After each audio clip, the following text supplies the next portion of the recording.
Hello everybody and welcome to Stormy Coasters. Today I'll be reviewing Corkscrew, an aerodynamics looping roller coaster located at Cedar Point, telling you what I liked about the ride, what I didn't like about the ride, and whether or not you should ride Corkscrew during your visit to Cedar Point. But before we get started, make sure to subscribe to Stormy Coasters, as it's free and you can change your mind anytime later. But let's get started with the statistics of the ride. Operating since May 15th of 1976, Corkscrew has a height of 85 feet tall and a speed of 48 miles an hour, a length of 2,050 feet of track. The ride has 3 inversions and features a ride duration of exactly 2 minutes. The ride has a total of 3 trains. Each train has 6 cars, 2 riders a row, 2 rows a train, so each train allows for 24 riders at a time. The ride cost $1,750,000 to build and has a capacity of 1,800 riders per hour. With the stats out of the way, let's get into the trains of the ride, since I was just talking about that a little bit. Like I said, there are 24 riders per train. The trains have the generic over-the-shoulder restraints found on most aero loopers. These restraints, while I don't mind them, the roughness of the ride can make them unbearable, so it is impossible to not get a headache on some aerodynamics looping coasters. The trains aside, let's get into the queue line.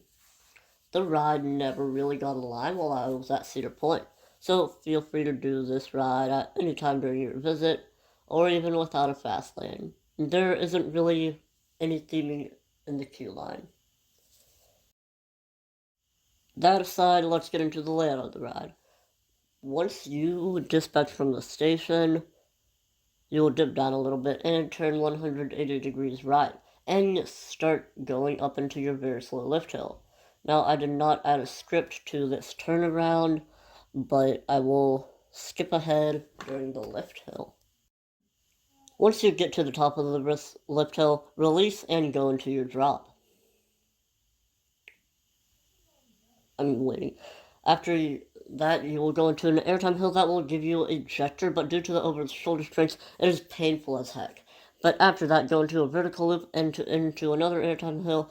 This one doesn't send you out, but it's still very rough. Anyways, go into your rough turnaround, literally just slowly descending while turning right, and then go into a super rough double corkscrew, and then slide left and into your brake run. It's really short, but it feels so long.